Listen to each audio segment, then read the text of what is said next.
All right. Hey, is a football club really a sports team, or is it one of the hardest businesses to build in that kid environment? Today, Kieran joins us to share how leadership, community, and entrepreneurship intersect into the world's biggest sport. What a great time to do it because it's the finals of the World Cup here in 2026. Welcome to the show, Kieran. How are you? Thank you, mate. I appreciate it. No, thank you for having me. And my voice is a little bit hoarse from the recent England exits. So yeah, I didn't quite go the way that we had hoped, but no, we're looking forward to the game on Saturday and then the World Cup final on Sunday. So it should be good. Well, you got a chance at third place, so it's good. So, yeah, I'm not Well, sure it's England really care about that one. I know, I know. So awesome, my friend. Well, hey, look, I've been looking forward to this. We've got a mutual friend in Bobby. Obviously, I played all my life. I've been excited to kind of, finally have one of my daughters interested in soccer, and the youngest one, I remember seeing her in the backyard at around 2 years old with the little ball, and just she kind of just grabbed the ball, ran with it. It was stuck to her foot. I was like, oh wow, this one has a little bit of skill. I didn't know if she would even have an interest. We got her in at 5 years old last year, or 6 years old last year. And the first 3 months was really tough. Having that 6 year old try to adapt and be a I'm part sure. of something and grow something. So I'm very, appreciative of what you guys do in the soccer club side of things and how you coach. And from what I know, you've had a skills-based mindset, a family-oriented mindset. So, would love to hear about kind of your journey. From the accent, we all know that you were probably born in England, right? So, Yeah. what's your background? How did you get into the beautiful game? And we'll come into this new adventure with Seven United.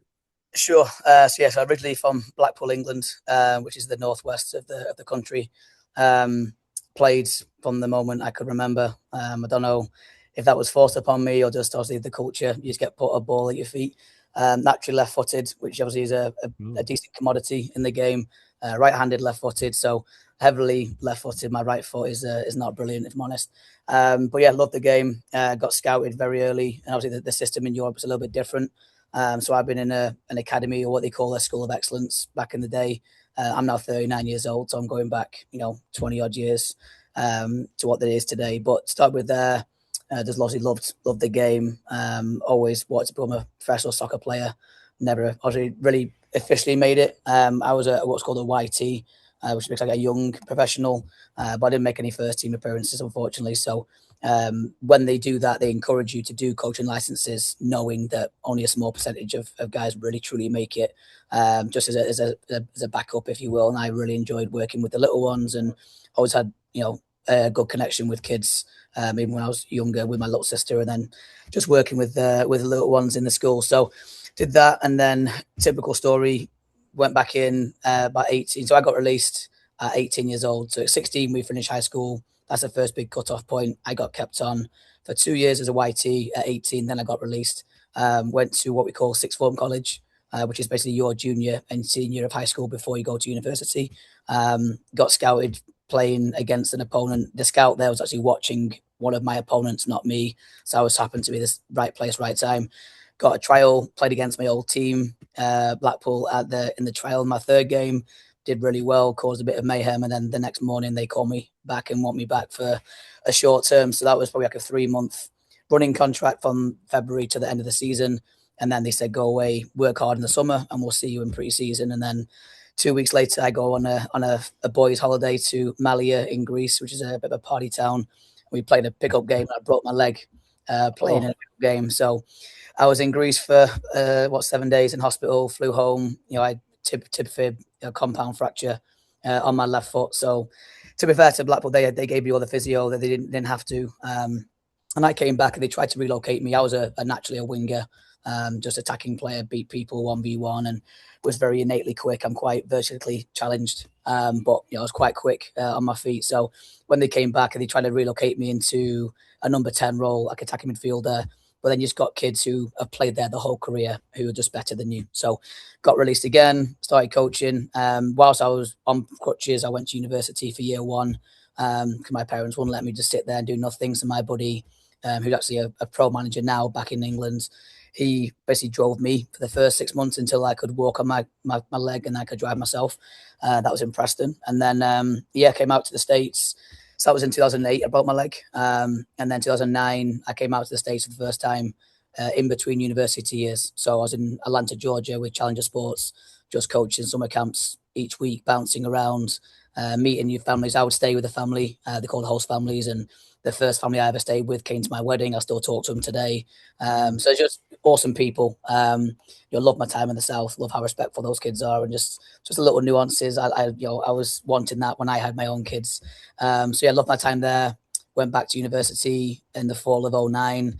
Didn't do so good in my first econ final, which I really enjoyed, ironically, but I bombed and my head fell off. So I called my boss in Atlanta. Is there anything more permanent? There's nothing here. And then a few short days later, the guy from Chicago calls me and says there's something more in Chicago. So what that was is the Naperville Park District. They started the Premier program in the fall of 2009. And then I came here in the spring of 2010. So it was still like a pilot program for them. Obviously, that's still running very, very strong today. So essentially, they hired Challenger Sports. Challenger Sports hired me, and I basically worked in turn for the Par District team. So I basically got paid to train the teams. I didn't get paid for the games. I just went anyway, and the kids' face would light up when I would show up. So I would continuously do that because I wanted to, and the kids enjoyed it, and that's where my following got pretty strong. So yes, I've been in Naperville since 2010. And been from there. So that's pretty much my journey from England to the States. And then my now wife is American. So I met her and it was sort of game over. And then I've now got a wife and 3 beautiful boys and just very, very happy. So That's awesome. What an incredible experience. And Go4CEO community, it's amazing what the culture of the world, right? The way and where you bring or you raise your children. And then, like you said, they saw your talent early, put you into this system. It didn't work out initially, but how the world and how life happens, right? You're here in my home city, Naperville. Been here 20 something years, and it's really cool. I've heard the buzz of your name and the things in it. So that's why one of the reasons I've been excited to have you on and a mutual friend. So, all right, look, you go the Park District route. It's not exactly probably the top talent, but you're having so much fun. You're building really equity within the culture of the community, and people are getting to know you. What's kind of your first inkling of going, I may have something maybe on my own, or did it take a while to realize that you could go on your own? Because I know you had a venture before Seven United. yeah. I mean, so I was working with a club called Challengers. It was no affiliation of Challenger Sports. It's just ironic the name was similar. And a lot of the kids who did Premier played travel also because Premier and Rex on Saturdays and most of the club games, at least for the little ones, is on Sundays. So a lot of the girls that I was coaching, the boys I was coaching in Premier, they played for other clubs.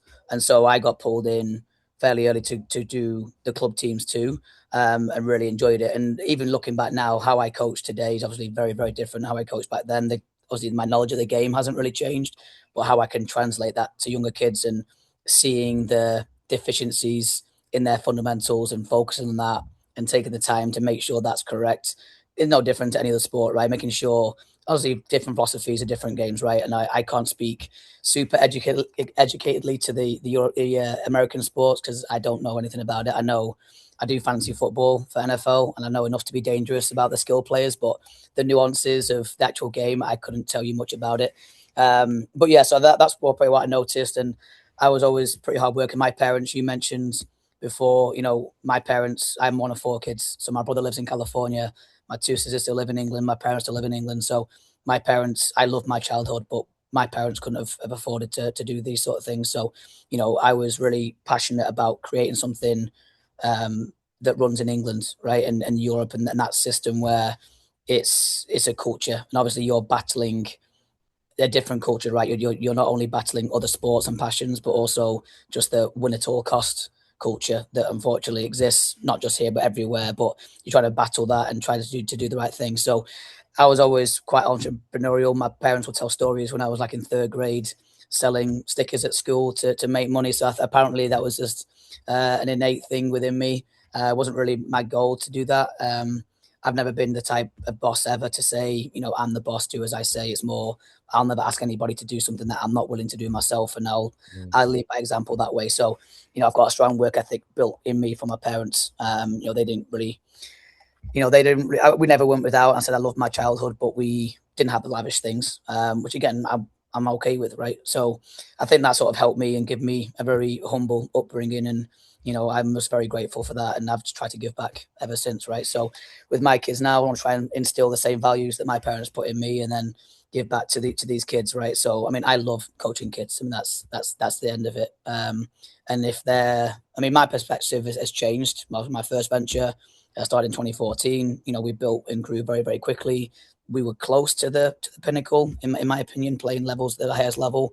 And I personally didn't care about coaching top teams. It was more, I want everyone to have a positive experience. And if that's with our club, that's fantastic. If they outgrow what we can provide, we're never going to bemoan the child or the family, because we want what's best for the child, right? So I think with my recent experience the past couple of years is, again, been a bit unfairly harsh, but I won't really get into that. So again, for me, it's more taking this risk to start Seven United was something I was willing to do. I know the industry inside out. Again, the simple way to put it is I can't not care about every team, every player. I'm weirdly good with names, as people will probably attest to you. So if I meet somebody 3 years from now, I haven't seen them for 3 years, I'll probably remember their name. So again, that's just a innate skill, I guess, that I possess. But again, those little things, mean something, right? So it's just a little nuances that make the kid feel special, make sure the families understand that we have their best interests in mind with every decision that we make. And sometimes we may disagree, and that's okay. There's a couple of players who committed 7 United for the first year and changed their mind, and they said, "Can we get out of it?" Yeah, absolutely. I don't want anyone here who doesn't want to be here. That's Mm. okay. And if it works out, great. If not, then the door's wide open. So as I said, my perspective is definitely more mature than it was probably 10 years ago. Just going through what I've gone through, but I'm sort of grateful a little bit for that experience, because I want to try and pass that forward, and yeah, and basically just help as many kids as I possibly can. So What resonates to me, and I hope GO4CEO community, you listen here, is Kieran, you identified strengths of where you lay, not only from passionate standpoint, but for actual strengths. You identified something very cool, which a lot of people sometimes don't have, right? Is the ability to even just know names, many years later, to run into someone. I'm actually good with faces. I'm always like, man, we know each other, or this or that, but I don't know names as well.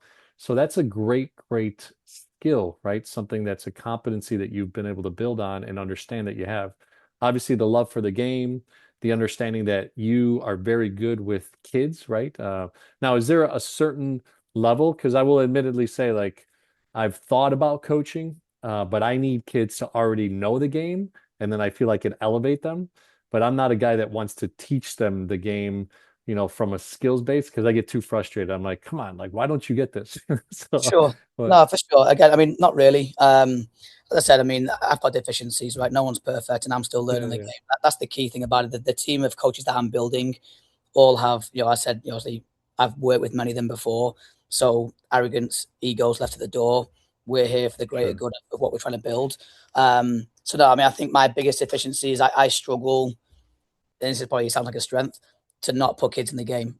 That being said, Leo, Oh, if you're playing at the highest level and that goal is to win a championship or whatever, that's part of the game too. I'm not saying that it's not, right? So that's something that I personally struggle with, right? Just not putting players in the game for what I feel is meaningful minutes. And in my opinion, it's probably easier to do that with the level of the teams that we're going to have. At least initially, obviously, we've got some very good teams. Obviously, those players understand, and we sort of move the needle accordingly, right? We understand that if you want to go and play in college, you need to have that elite mentality, and things aren't going to be fair always. You're going to have to work hard and earn your due, so to speak. So I think we just basically cater it to the group that we've got. So like my U16 girls team, super fun team to watch, and again, just having that rapport with the players. And I always tell every team, every family, every player, I'll never lie to you. In England, we're very blunt. We don't really beat around the bush with how we say things. I'd rather just be, it means an awkward conversation. I'd rather be transparent with families. And if it doesn't work out with us, that's okay. But I also tell my players, I'll never lie to you. So when I tell you that you are brilliant, you can take that to the bank, and you know that I mean it. On the flip side, if we didn't play very well today, I'm gonna let you know about that too, just so I'm not, blowing smoke, and you guys think that you're better than you are, and develop views of grandeur, that you should be playing a certain level, right? So I mean, I think for me, I mean, I love all age groups, I really do. I was definitely humbled this past fall season. My youngest son just turned 5, and he was at preschool, and we did a program where we did like an enrichment class. Obviously, our acquaintance Bobby was a master at doing that. He could manage all the little ones. I was in awe of what he could do.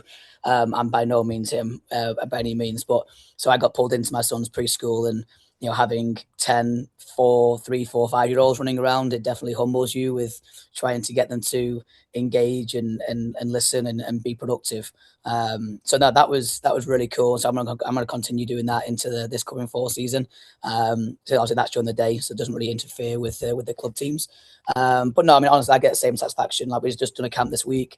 We had kids as young as 8, kids as under 15, up for 14, 15 years old on there. So it was just fun to work with different kids. And as I said, I'm going to keep pushing all the kids. So as I said to kids, anytime you have a teacher or a coach who stops pushing you, or if they are pushing you, it's because they care. So that's Mhm. where we're coming from. So don't take this as we're just not letting you have a break. Like, we want you to be beneficial. So if your parents who are paying for this program or a camp or whatever it might be, we want to make sure that you're getting benefit from it. Obviously, practice how you want to play the game, right? So are those speeds. So mistakes are part of it, and that's the biggest thing with our philosophy.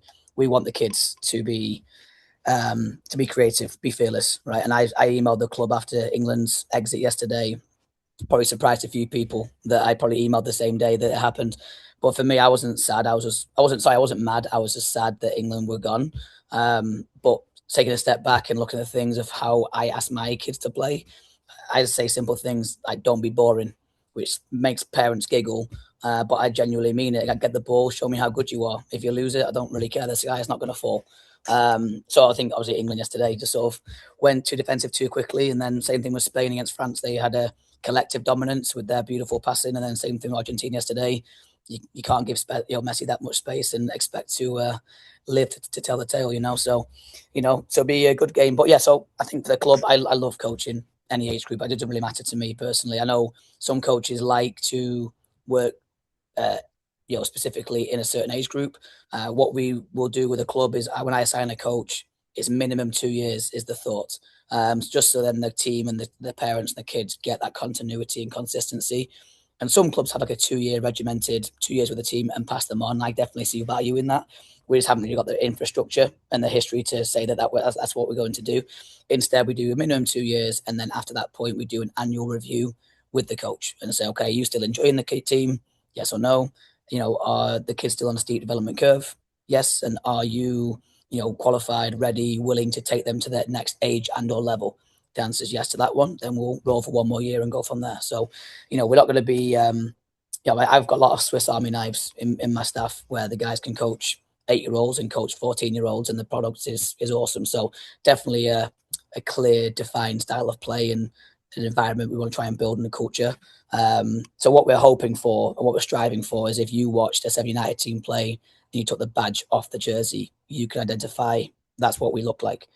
So that's what we're trying to build, and I'll be communicating that to the families. Okay, here's what you can expect from 77, 5v5, 77, 99, and so on and so forth. So It's really interesting. From a business perspective, which I've had 400 plus business owners in all different types of industries. The one common denominator always becomes like, hey, I was very not only passionate, but I knew my craft. I had 10,000 plus hours at what I was doing, and I was willing to translate that, education and understanding onto the next person, right? Because that's true leadership, right? From a leadership perspective, you said earlier, I've never really wanted to be, hey, I'm in charge, so listen to me. I wanted to be, I'm doing this, so look at what I'm doing, right? Being that show coach. So I love that mindset and attitude. So let's go back a little bit. I think one of the things that we love to learn on the Go4CEO channel is the business of, right? So soccer club, as I shared with you off camera, I remember, being introduced to these clubs when I was younger, being asked to play on the clubs, and my mom and dad didn't have any money to be paying, and they didn't pay. But nowadays, it's a business. Like there's real money being paid, and I know it because I pay it, right? So right. tell me about that side of things and how you took your hat of being an employee. Seems like you were an intrapreneur, which I affectionately call people that run inside of a business like a business owner. They think that way, that they don't have their business yet. So when you transition to owning a business, what was your perspective and how did you start looking at it from a business sense? What did you start to line up and how did you start to know how to run that business? Yeah, it's a good question. I think a lot of it, again, my previous venture, a lot of it's just learning on the job, and learning as you go with certain things. And some things, I mean, before I started the first venture, I spoke to about 20 different parents and families who half of which have been with me always, and half of which had not been with me for very long. They'd been at other clubs. So I said to them all the same thing. Okay, what do I do that you like? What do I do that you don't like? And what are the other clubs doing that I'm missing or should be incorporating? Different ideas came from that, and I still stand by this. 16 years later, what we do in youth sports, I would assume it would just translate pretty well to other sports too, whether it be basketball, baseball, football. Right? It's three things. In my opinion, what I do is not difficult. One, just be organized, and I'm anal with that. All the admin pieces, I find it really therapeutic. So, I'm again with names, I'm very responsive. So those two things just buy you credibility straight away. So being organized, number one, communicating, number two, not only with your staff, but then also to your members. Okay, here's what we do, here's why we do things, and here's the product at the end of it. Here's what your kid will get out of it. And sort of paint that picture clearly. And then three, get good coaches. And all three of those things, so organization, communication, and coaches, they're all within my control, right? I can't control things that are obviously out of my control, right? I can't control if we get into a platform or if we get 400 players or we get a new turf field or whatever, right? I'm not going to worry about those things. I'm going to concentrate on the things that I can do. Obviously, what makes us special or what will make us special are the other little nuances, right? I said not only mention people's names, we do a weekly post for kids' birthdays. So on our social media, we started it 2 weeks ago. We started at the start of July, and then each time, not only that, I just personally text the family on that day, hey, wishing somebody. So today was Benjamin, and I'm going to butcher the other name is Hadbrad. Just text their parents and I said, hey, all the best. Happy wish Benjamin happy birthday today, and just all little things, right? And they'll remember that, right? So I think for me, the actual business side of it, obviously knowing, as I said, we have scholarships too to try and make sure it's attainable for everybody. And so we have those, and we have a private committee that review those anonymously. So we basically have a situation come in, and then they give their recommendation, and we can go from there. But obviously, most of the things that we pay for are the facilities, right? The tournaments. If you compare just a tournament in USA for soccer to England, me and my friend who I used to work with is now in England. Teams in England pay $50 a team, £50 a team to compete. Over here, it's $700, $800, and that's just the market rate, right? So, I know people try and do different things, so it's just a different world. I think obviously the biggest thing over here is like the fire is the pro team. They have their academy and they subsidize their academy just how the European clubs do. The problem is you could probably fit England to Illinois at least once, just from a pure size standpoint. The Fires are the only pro team in. Well, there's not one in Wisconsin. There's one in Illinois. There's not one in Michigan. There's not one in Indiana, and or Iowa, right? So that's 5 states that England could fit in multiple times. The proximity. So I'm from Blackpool. Obviously, everything's a bit smaller, but I could think of 30 pro clubs in the 10-mile radius of where my parents live. So Wow.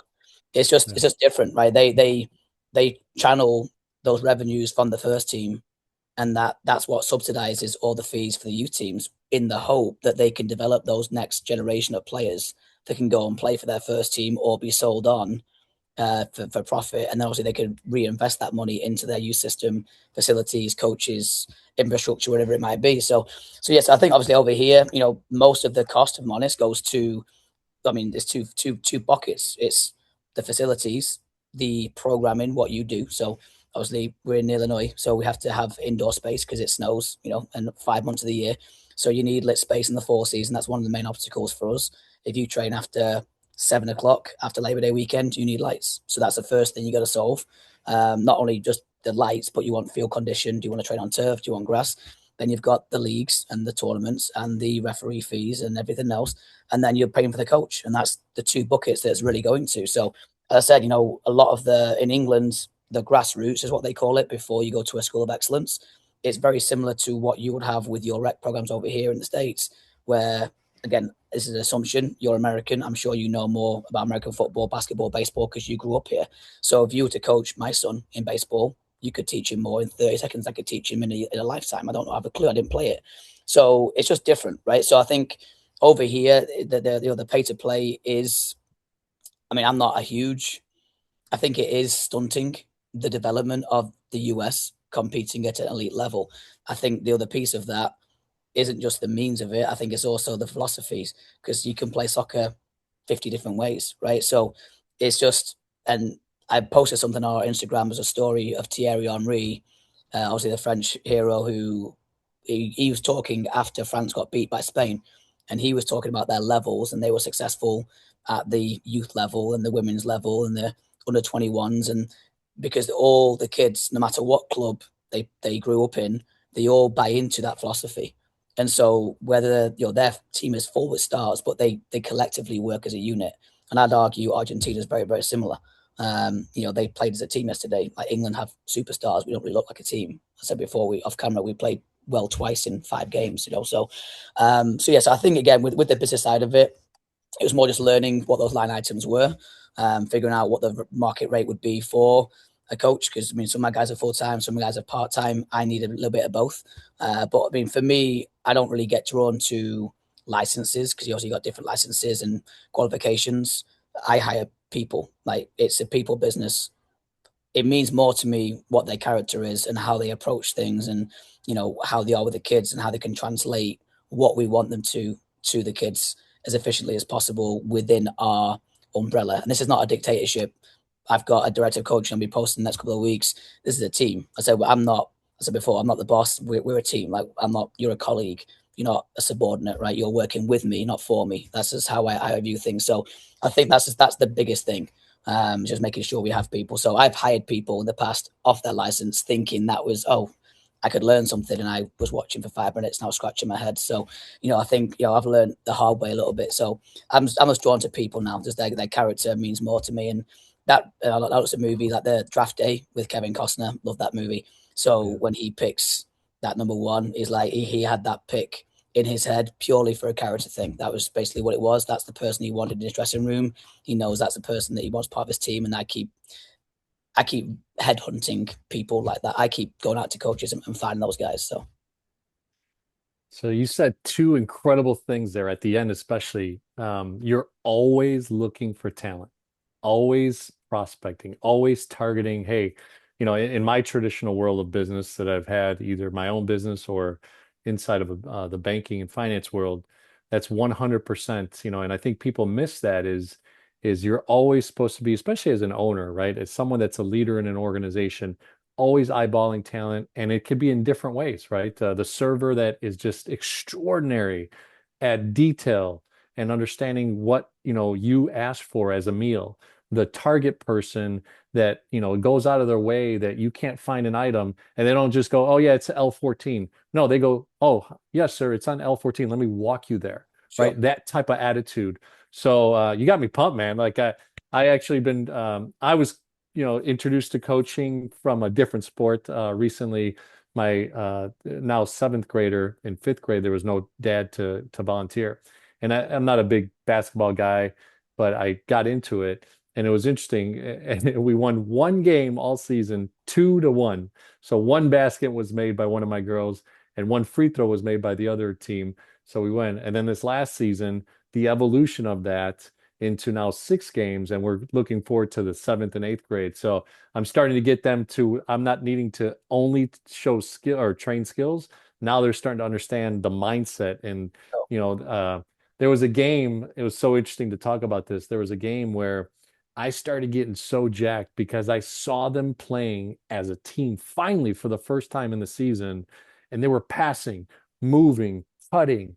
And I was like, yeah, you're playing, you're playing. And the audience or the stands, all the family after the game were like, John, like, coach, you really got into it. I'm like, yeah, they're actually playing. That's what I've been, this is what we've been working for, the whole season. So Anyway, it got me pumped up there. So the last thing is, or I'm saying, part of what you've talked about is that structure and learning the industry and learning kind of the business side of things. And it's not easy, right? This is a passion project business for you, yet you need to make money. You need to be compensating your coach as well. And you need to find that sweet spot of where the families can afford it. But yet, like you said, you may have this other, scholarship scenario. Tell us a little bit about that. I'm very interested in that side of things. The scholarship, has that just been a fund that you've been strategically building and you'll deploy when it's needed?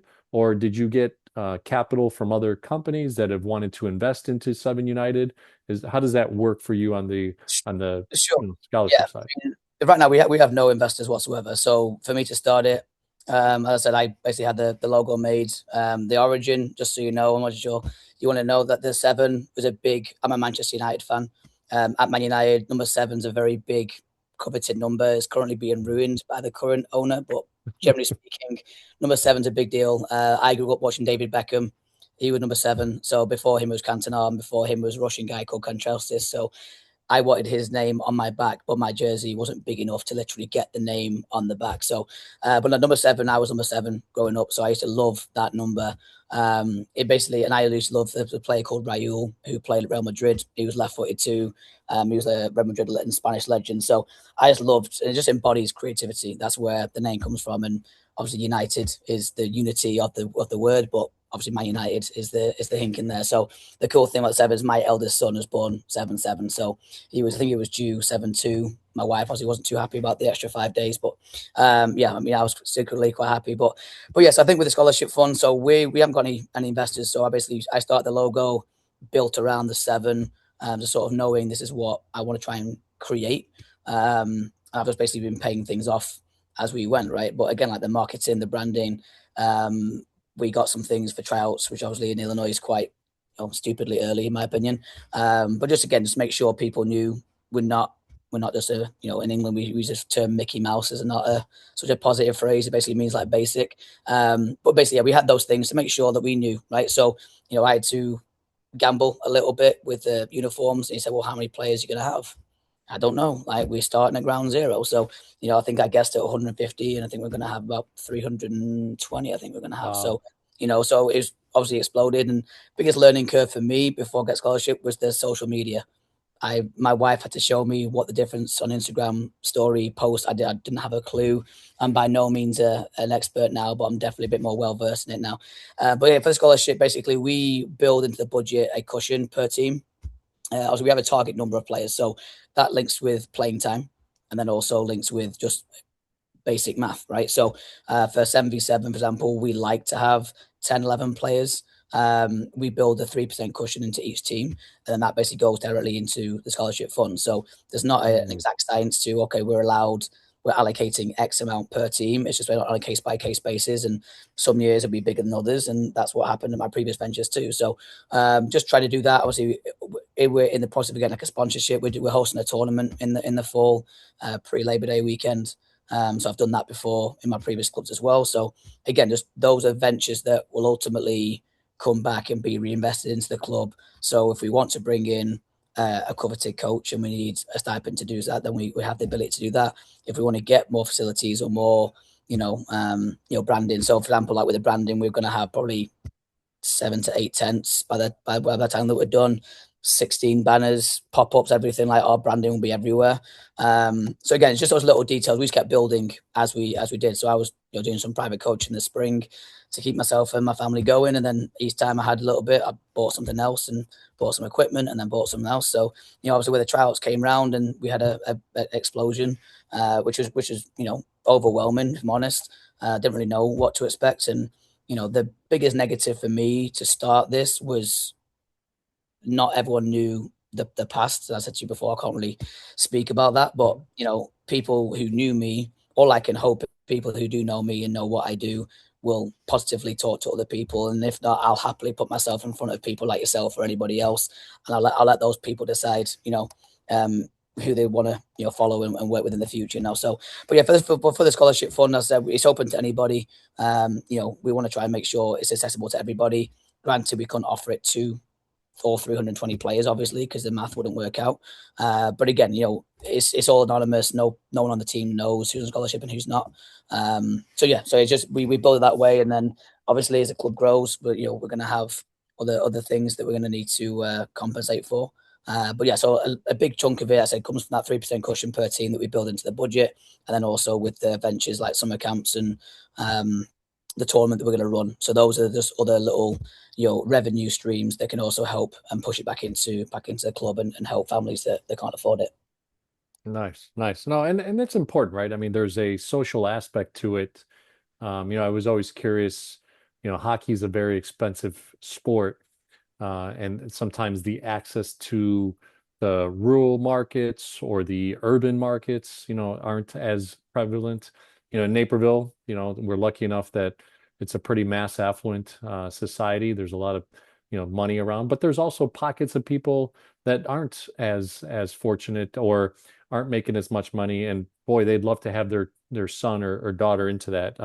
So, we had that experience with dance for the girls, the two older ones. They never got into soccer, but it's an expensive recreation as well to be competitive dance and go to tournaments and fly out and these types of things. So I love that you guys have that component. Looking forward to kind of hearing more about who you guys get corporately. What this is called right now is bootstrapping, ladies and gentlemen. Kieran has taken his own dollars without asking for investors or even corporate dollars or sponsorships, and he's put his self on the line with his family. It's not easy for you to build and start a new business with three kids and expenses and all the things that you have in your normal personal life to start a business. So I'm very proud of that, to hear you say that. And I know you came highly recommended from our mutual friend, Bobby. So, all right, from a coach's standpoint, you had said something a little bit that intrigued me as well. You're looking for maybe kind of multi-diverse coaches. It sounds like you have coaches that can kind of go up or down in the age range, skill sets, things that they can coach up to and down to. And that reminds me of leadership in a business, right? Traditional businesses where you find people that could be like in my world is the finance world of banking. You can go to wealth management, you can go to business lending, you can go to, whatever operations, all those types of things. So tell me how you got a chance to recruit those. Have that been from relationships prior, or are you also, like you said, always looking out for the right type of talent to come, be with your staff? Yeah, so as I mentioned before, there's three things to make us successful, right? So organization, communication, and coaches. On the coaches, there's an olive branch, and that one for me is the way that they coach, the style that they coach. I want it to be consistent with what we build, right? So as I said before, what we're striving for is if you took the logo off our jersey, that's a 7 United team by the way that they're being asked to play, they're being asked to coach, just from those characteristics. So a lot of the coaches I brought in, I mean, it's a very relationship driven business, right? So as I said, I've got a very positive following, which is awesome. A lot of my parents I'm still very very good friends with, and they stayed at the previous club. I have no issue with that, right? If that's the right thing for their child and they're happy, they're playing with their friends, I'm good. I genuinely mean that. I think some people think I'm not, but I genuinely mean like they're wearing blue, green, purple, yellow. I don't care what jersey they're wearing. If they're happy and I can help them, if you ever need me, I'm one text away, right? I'll be there for you. So yeah, for the coaches, I said, mainly relationships. Like Devon, obviously he's been posted now. Tried to bring him into the two previous clubs just from, again, just the person that he is. He's got his own non-profit called Rise, and he just hosts free clinics in Naperville, Aurora, Oswego, Montgomery, just because he loves to coach. And some people don't believe that he means it. He's just a genuinely nice guy. And some of the guys that I used to work with in my previous club, our team was stacked, and it was just good guys who all coach the same way. The passion for coaching, as it's called the beautiful game, right? So you want to, in my opinion, you want to look beautiful, right? Spanking it from one end to the next. In my opinion, it's a very easy way to play.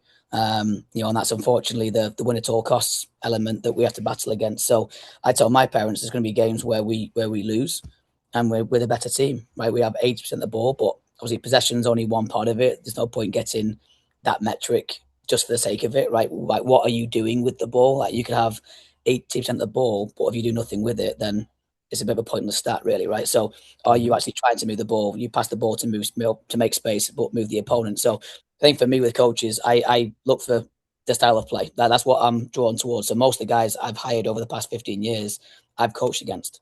I'm like, I like that. Okay, and obviously stealing ideas. And so, there's a friend of mine who worked for me, my previous club. He's now in Colorado, called Dan Fernhead. Amazing coach. Like the mentality, the passion, the just everything. Like he's fantastic. It's good. My former guys who aren't going to come with me, and again, like we talk all the time. Like one of the guys literally called me today just to check in. So we're still on good terms, and my guys, my former guys, I should say, they're staying put for different reasons. And again, it's all mutual, right? And that's again where I think a lot of clubs, maybe not in soccer, I think it probably translates to other sports too, are so self-involved in, well, we want to be the best, we want this. I'm like, guys, we're working with kids. Like it shouldn't be that difficult, right? Just develop them, right? If you want to Hmm. win, okay, that's what how you define development. That's fine. I disagree with that, right? We want the performance to make sense. That's why back to Hmm. England yesterday, I was sad. I wasn't mad because our style, we didn't deserve to win, right? We defended, and like Arsenal, again, I'm a Man United fan. I don't dislike Arsenal, but Mikel Arteta, when he first came into Arsenal, had them playing beautiful football, and they came very, very close to winning the league. When they won the league this past year, it was the dark arts, it was corners, it was long ball, it was time wasting, it was defending. It was just, in my opinion, that's just not what the top level should look like. That's just Hmm. my opinion, right? So, Spain Argentina final, I'm okay with it, right? I mean, I'd love England to be there. So anyway, I keep going off tangents, but yeah. So for the coaches, as I said, I've headhunted most of them from coaching against them, and like you do the same thing that I do. In most cases, they did it better. But honestly, in my previous club, I kept hiring guys who were better than me. I mean, I know that I'm pretty well liked, and I'm again very dialed in and passionate about what I do. But there's people again in every industry who are better than you. I mean, if I was the best, I'll be coaching England, wouldn't I? Right. So it's more those things where being humble about that. And obviously, I'm very good at organizing, making the trains run on time, making kids feel special, making sure the families feel that this is a family as opposed to just another, check and balance. And here's my $3,000, and then all my kids playing on the third team, right? So it's those details, right? We want to make sure everyone feels part of it. And obviously, our social media in the future will showcase that as well, where everyone will be represented. And in years from now, if any players want to move on because they've outgrown what we can provide, I'll be the first person to tell them where to go, and I'll happily give them information on those what they call platforms. It's a different landscape now, so I've lived that life, and again, there's no more power to you. Personally, I think there's more development that needs to happen for some. I think some people reach for a name or for a platform, and they go 2 feet in, and I just ask them basic questions. Who's the coach? Oh, I don't know. What do you mean you don't know?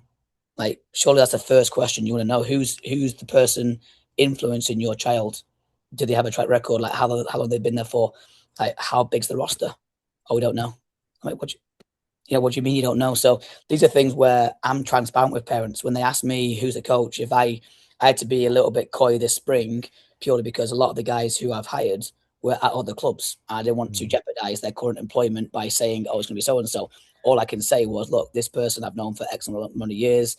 He or she's been brilliant. Trust me, you're in good hands. So I'm very fortunate that they've taken my word and trusted me with that. But I haven't really given them any reason not to. So I think that again, it's for me. It just goes back to the person, right? Are you a good person?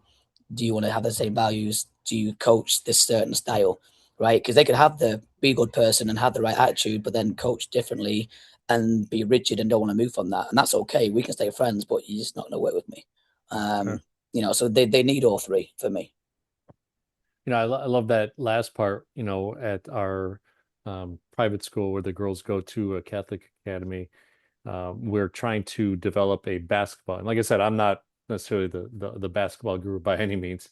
I'm still learning a ton about coaching, but the gentleman that took over the program recently has said, hey, we'd like to capture these kids that are at All Saints Academy in third grade, then in fourth grade, because when they start playing in the school, fifth, sixth, seventh, and eighth, there'll be a culture of how we play and the style and like you said, take off the jersey and you're like, oh, those kids are from All Saints Academy, right? Like that's what you start to recognize. So I've loved that passion, the way of looking at things and the business model too.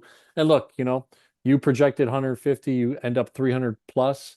Kudos to you. That already represents the track record that you've had and into the new development of this new business. So it's kudos to you and what you built with the team and everybody else and the families that'll follow you. So as we wrap up the interview, we usually like to do with CEO.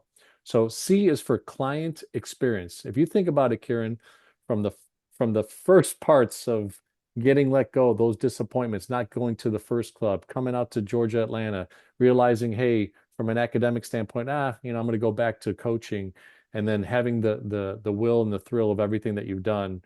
When you think about, and you've mentioned it a couple times, so I'd love for you to put it into my like a neat box. What would client experience look like for people coming to do business with Seven United?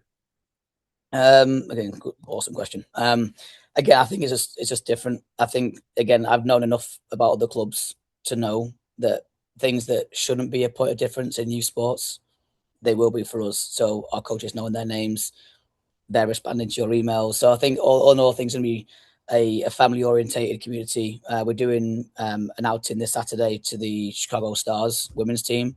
And we've got the 22 starting players, the walkouts. We have those. So all those players this Saturday at Northwestern will be our 7 United players. So just building those experiences, that other things that I loved, right? I walked out with the player at Blackpool when I was 9. I did it once, and I remember everything about that day. I remember the way the changing room smells and everything, right? So if I can recreate my brilliant, the positive things from my upbringing and the sport that made me love what I do today, that's what I want to try and pass on to them. So as I said, like just little nuances, so making sure that they're organized, right? They're communicated. I send a monthly email to the club on the first of each month. Just as a club leader, so they know exactly where they're up to. So that's the communication piece. The organization piece that obviously works hand in hand with the communication. Obviously, coaches are gonna do a great job as well. So I think it's going to be a very positive experience. Just again, through lack of better term, just from their probably previous disappointments, where the other clubs they've come to here for a reason, right? They've not been happy, or they've known me or one of my coaches that I brought in, and they know what they're going to get. It's going to be a positive experience. So it's difficult for me to bottle that into there. If you give me a bit more time, I could probably confine that into one paragraph for you. But yeah, I think again, as I said before at the start of the call, the easiest thing for me to say is that I can't not care. That's the easiest thing to say. Nothing with the risk that I've taken to do this. I said obviously my wife needs massive kudos for allowing me to do that, because she sort of said, how sure you this is going to work? And I sort of said to her, well, I won't let it not You work, never right? know. So Yeah, yeah. no, so I think I said, yeah. So I think the easiest way to put it is I can't not care. So I'm coaching a lot of teams, probably too many than I should, but that's okay with me starting the things out. But I'll have my hand in everything to make sure nothing hits the ground. So as I said before, like with the birthdays things, just a little nuances here or there, and some of the things aren't going to be public, right? It's just for us, right? I don't need to share everything on social media. I know obviously that's a big promotional, tool these days. So obviously we are doing those things and making sure we're being conscious about what we post and when we post it.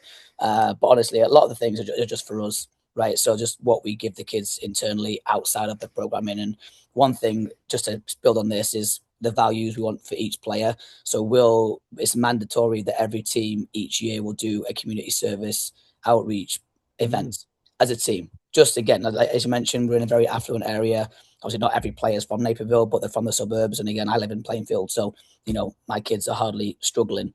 But again, just making sure they understand that they are very fortunate to be in the position that there are, with the families and the things that they can get to do and play soccer and have foreign coaches. It's just that's not the norm, right? So we sort of build that in to again sort of create the whole person, as opposed to develop the whole person, not just their soccer skills, right? We want them to be humble and hardworking, and obviously they're going to be citizens, right? And in the future, how many of them are going to go and play pro?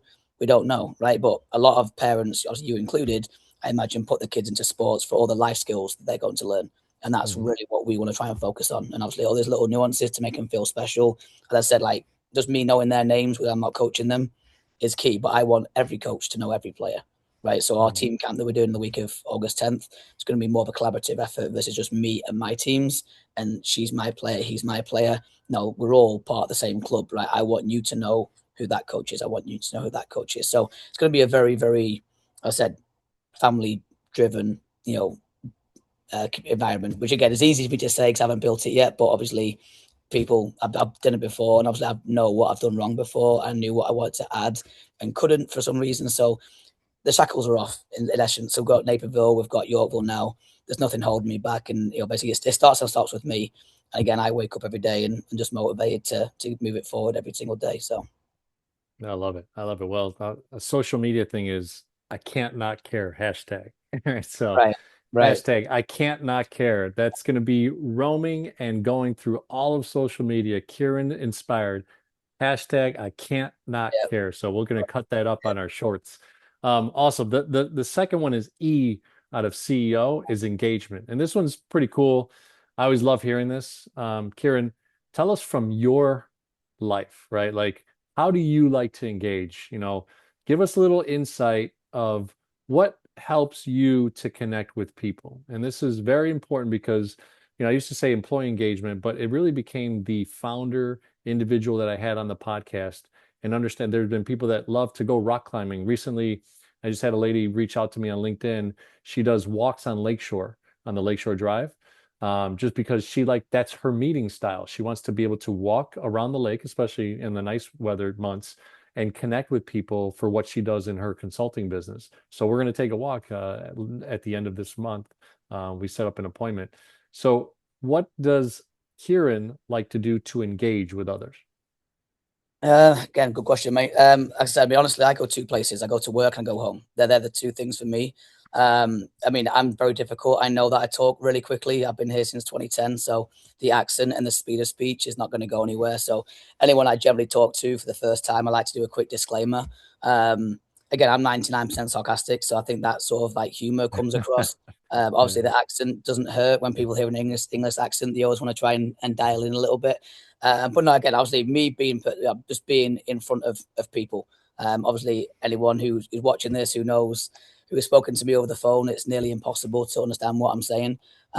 So again, we did some welcome sessions this spring, so I was like, won't be able to do that every year.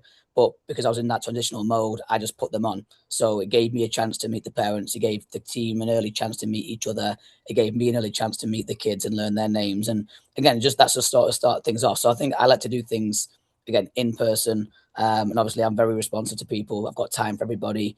Not that I want 320 families calling me, but they all know if they email me, if they call me, I'm going to answer the phone. Right? I'm Yeah. happy to do that. But So, that's but Kieran, let sustainable. me stop you. So just to kind of tell me about what you like. So like, do you like dinners? I know that you're Oh, I see what you're saying. completely married to the business Yeah, and your family and everything, but how do you like to engage with someone? Would you, like you said, you went to the first England game. Would yeah. you have loved, is that something that you would be passionate about? You take 10 family, the fathers all want to go to a game together. Is that something you would do? Are you a big dinner guy? So tell me a little bit, just a little bit more personal. That's kind of the angle Yeah, I no, I wanted to go. appreciate it. I probably won't take anyone with me to a Man United or an England game because I turned from English to fluent French quite quickly. So I probably wouldn't do that. I'd probably lose credibility if I did that. So no, again, like with my coaches, I'll just meet them one on one. Just coffee, dinner, lunch. I just get to know them on a personal level. Obviously my clientele's the kids, right? But then equally the parents, the ones who are choosing that path. So no, I don't really have a preferred way, if I'm honest. Okay. So honestly, it varies. Some people reach out by email. I like to, if it's going to be talking about different situations, I like to get on a call or go and meet them somewhere. But no, there's no. I wish I could say that I've got a cool place like the lady with the Lakeshore Drive. I don't, if I'm honest. So no, like Starbucks, we'll be there for a coffee, go for dinner. Obviously, like All right. my coaches, I'll go there. But I said, like, I interact with them at a social. So like with the club outings, we put those on not only for the kids and their experience, but that's a moment for me and my guys to also see the families in a more sociable setting. Obviously, our lives are difficult because the schedules are in the evening. So it's a bit of unsociable, because they've got evenings and weekends. So it's difficult for me to meet. But like I said, don't have a preferred one, if I'm Okay, honest. I'm that's fairly fair. I wanted to see if I could bring something out of you that would be like a rock climbing or something like that. I So, wish there was. I mean, that sounds awesome. yeah, Um, yeah, no, no, I haven't got no, one, I love unfortunately. it. I love it. Well, hey, man, you're on a great journey, and I love where you're headed. I could see this, and I'm very curious. I'm going to ask you a couple questions off camera as well. So last one is operational excellence. You talked about you're very, very strict on your communication, on your organization. Are there any tools right now that, as an owner, you're using?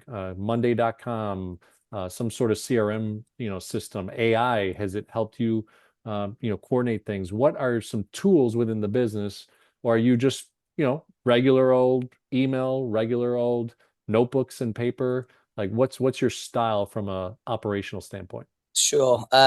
Google Docs gets and Google Sheets gets absolutely hammered. Email, text messages, phones. I mean, like I don't write anything down. Anytime I write a check for something, it's like it's a foreign object in my hand because I don't really write very often. So when people ask me to sign my name, they think that why can't you do that? So yeah, no, I think obviously emails is our main communication piece. We've got our website through Playmetrics, so internal communication. I mean, everything is centralized through there for our families. So they register through there, they pay through there, the teams run there, the schedules are through there. So that's how I communicate monthly is through the play metrics. Obviously, that's hooked up with my regular Gmail. But no, with the coaches stuff, it's just a lot of Google Sheets, a lot of just self-made. Okay. That's pretty much it. I mean, honestly, all the acronyms you just said, apart from the AI, I don't have a clue what they are, to be honest with you. So I'm fairly IT illiterate. So again, yeah, I mean, the social media, the AI has been helpful just to create the designs.